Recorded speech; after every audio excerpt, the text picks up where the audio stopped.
Hi, welcome. My name is Cynthia, and I'm here to just record and report on some channeled dreams I had last night. They're dreams that definitely have personal meaning for me, but as soon as I woke up and was processing them, there was a lot of kind of intuitive guidance that I was receiving that I should share the dream content because it will be helpful, possibly to someone listening. So I just came down to the water because that was also part of it, and because waters and the ocean were a big part of the dreams, and so and a big part of my own history and my family's history. So the first part that's important to know is, also just before I get going, I'm sending out their love, good energy. I hope that these messages, if they find you, will resonate or have some meaning or help included in them for you. They helped me quite a bit feel some peace that had been eluding me, and so my hope is that it'll help you feel peace as well. And so here I am on the banks of the Columbia River, also known and better known as the Nichiwana River by the first people, the First Nations of this land. This is a beautiful little beach. It's unique in that there's black sand here, whereas typically it's more gray or white sand along the banks of the Columbia. And so I just wanted to go ahead and share these dreams that I had and share good energy with you all. I had the dreams in sequence. So I had one dream, woke up, wrote it down quickly, went back to sleep, and then had further dreams that were very beautiful and comforting. So the first dream I had was that I was looking at photo albums of my history and my life with my family, particularly with my siblings. And there was sadness. I was looking at the pictures and mourning. My family's been through a lot of trauma, so the sadness that came through for me was very personal and made sense. I wasn't mystified about why I had this dream. But it was like looking back on my life and looking back on these memories, like a life review. My life isn't over, but I'm reviewing things that have happened recently in my life.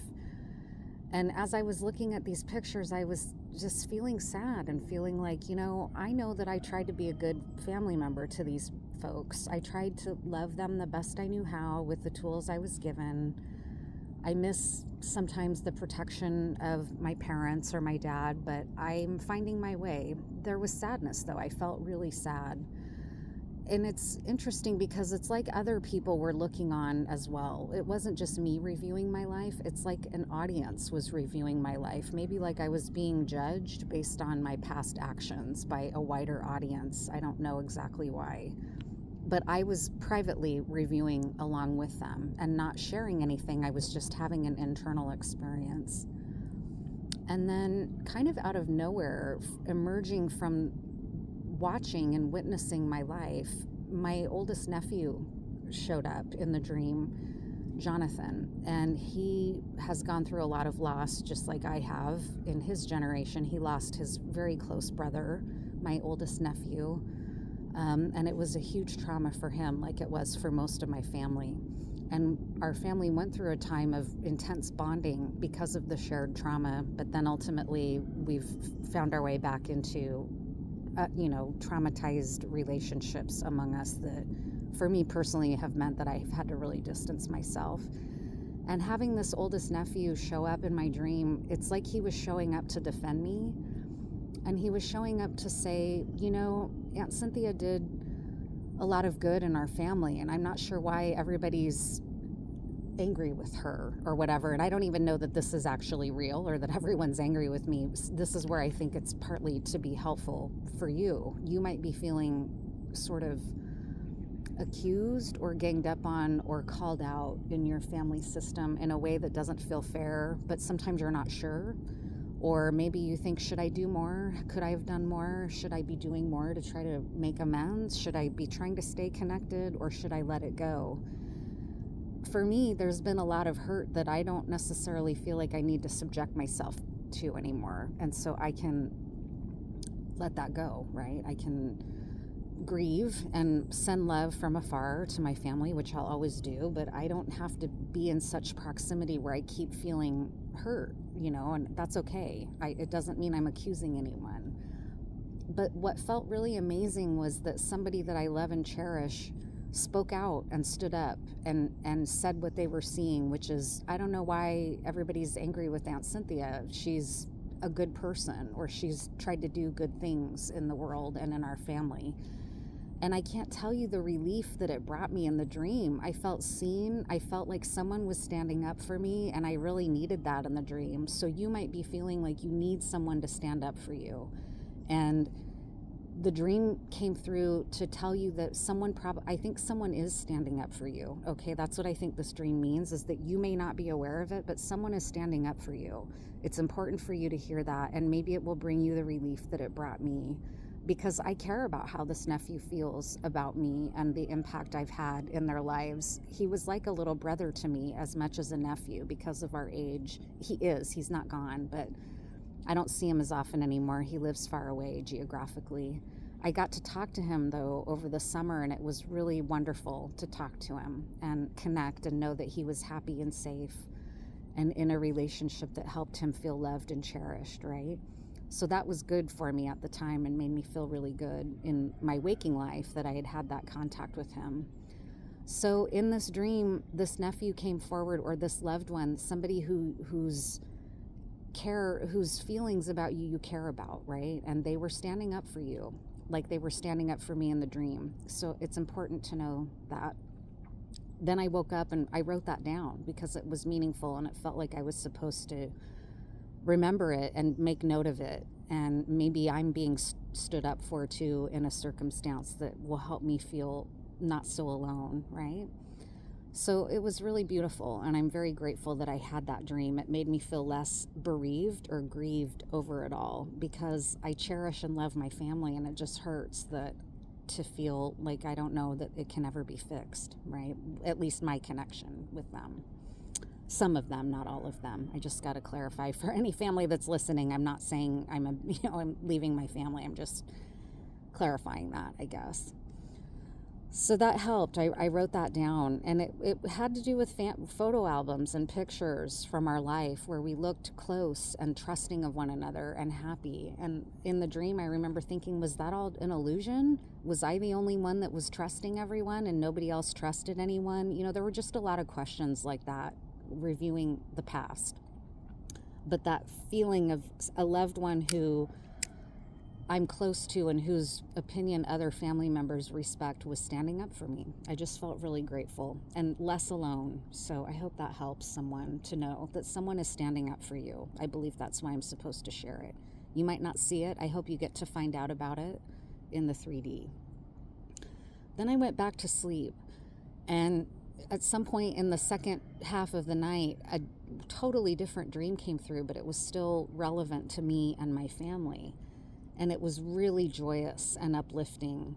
And the first part of it was I was standing on the shore of the ocean somewhere, and 3 beluga whales were swimming along the shoreline. As I was walking, they were swimming alongside me and making very friendly, distinct eye contact with me, showing me how happy they were to see me, showing me how happy they were to be in clean water, in the clean ocean water. They were celebrating. They were swimming one by one by one, so in a row, in a line, 3 beluga whales. They were very loving, very compassionate, very joyful and white light energy, really beautiful energy. And I felt so honored and so happy to get to see that. And I remember saying, oh my God, look at those beluga whales. It was really, I didn't want it to end. Then it flashed forward from the beluga whales to a dolphin being right in my face, like we were face to face looking at one another, and it was greeting me with joy and friendliness and like happiness to see me there. And we were having just this cognizant understanding.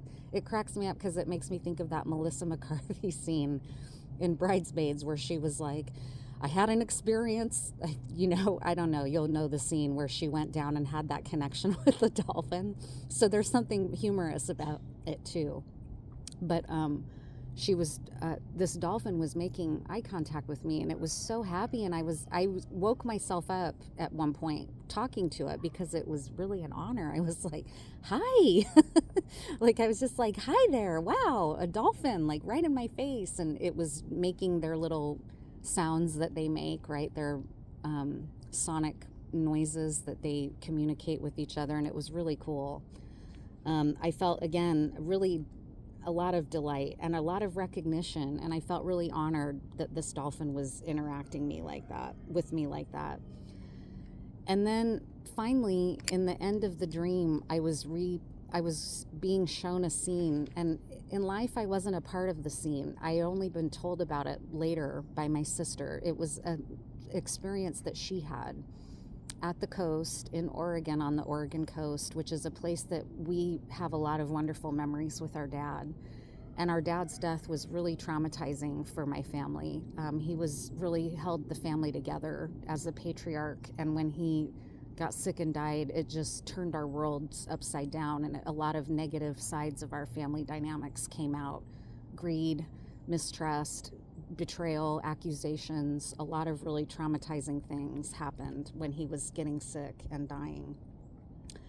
But after he died, my sister went to the coast with her family, and they were on the Oregon coast, and we used to whale watch gray whales, my dad and I, from a little cabin on the coast that my dad owned. You could see their spray from the cabin, and it was a really cherished memory that I had with my dad, watching the whale spray with him, going out and watching whales on the ocean with him in a boat. It's a pastime in Oregon, especially in that region around Depot Bay and Newport Bay. The gray whale migration is really spectacular through there. Oh my gosh, an eagle's flying overhead. Hi, my God, hello. Or no, that's actually a seagull, I think, not an eagle. It's circling me. It wants to know if I'm gonna feed it some fish. Anyways, though, my sister went to the coast not long after my dad died, and they stayed in the cabin, she and her whole family. And while they were down on the ocean, on the shore, a gray whale came through, and not only was they were getting to see the whale spray, it was doing those amazing acrobatics, breaching, splashing, like swimming in close to the shoreline. And she knew, and it was so spectacular that other people on the beach were riveted and amazed, and it attracted everyone's attention. And my sister knew that it was our dad saying that he was free and that he was happy and sending his love to us. And I remember when she was telling me the story, I just had goosebumps, because I knew it was him too, because I had my own memories with him of watching whales at the beach. And I knew that it was his way of telling us that he was okay and he was with us and watching over. And part of me at the time that she told the story, I felt sad. Like, I wish I could have seen that. But also, I didn't covet her experience, because I had my own experiences with my dad at the beach. I felt somewhat envious that, because that's spectacular no matter what, whether there's meaning in that or just a beautiful thing to see in nature. For me, it's all meaningful. But, regardless, I felt really amazed and blown away and grateful that she got to have such a beautiful experience of recognition from our dad. And it didn't take anything away from my own. It was just a nice thing that she got to experience, and that her kids got to experience, that their grandpa was saying he loved them and he was with them and he was watching over. My dad had a deep connection to water like I did. He raised me on the Washougal River, which is a tributary of this river, the Nichiwana-Columbia River.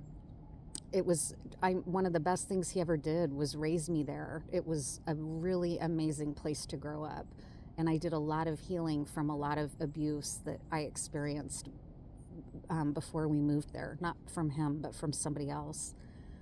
And so being on water is healing, and getting that loud message from him in the dream space that he's watching and that he has my back and that he's watching over my siblings in their whatever way is they need as well.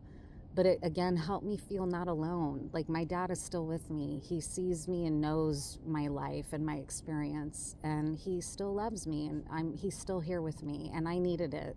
And so one thing I feel like keeps coming through about the dream is that you're needing to be witnessed and seen and known and loved and cherished by your ancestors, by your family. Maybe you have a family like mine that's had a lot of trauma. There's been a lot of sorrow, a lot of confusion about what's healthy. What should I be doing? Should I be trying harder? Should I be letting go? That's a journey that I'm 51 and I'm still going through it, right? It's hard when you have a family system with a lot of trauma. And I think these dreams came through not just to comfort me, but I was told to share them so that they can comfort or teach you about something happening in your own life that's similar, right? Not that I'm to be your teacher, I'm not saying that, but the dream was shared with me, not just to comfort me, but then I was sort of guided, like, you're supposed to share the dream to help other people know of this type of connection, or that they still have their cherished loved ones that they can connect with, even in the dream space, even if they're passed on.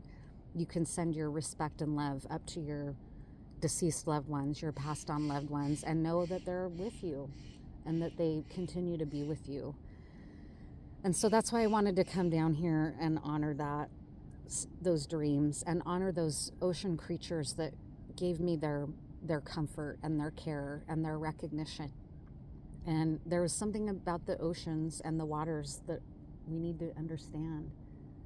That is an eagle. It's not a seagull. It's an eagle that keeps flying over. It's just a juvenile. He's growing up. It's a juvenile eagle. He's curious about what I'm doing. I'm not going to try to film him, because trying to film a bird up in the sky doesn't ever do it any justice, especially when it's in flight. But I feel like it's a nice, again, recognition. An eagle, especially a bald eagle, can feel like a patriarchal energy that's protecting us. It's a apex animal of the air realm and the air element. So we're here, we have earth element, water element, air element, and fire element represented. I brought down my candle that is tree medicine. This is a spiritual candle that I made, that I harvested the trees that are infused locally from here and infused them into the oil that was a part of making up this candle. So I wanted to burn it down here in honor of the dream that I received. Sorry if it's a little shaky. I don't have my tripod. But it's so calm and peaceful down here. I'm glad and grateful that I got those dreams. Oh, there's a raven. There's a raven too. I don't know if you could hear that. I hope you could. There's a raven that's curious about what I'm doing also. And those are spirits of the underworld in some ways, right? As much as they are of the air. Hi, raven. I just want to honor that raven too for being witness to this. Maybe that's a raven the whole time, and it just looked like, it was hard to tell in silhouette. I'm squinting up at the sky, and it's kind of making me, even though it's overcast, it's hurting my eyes a little bit, the light in the sky.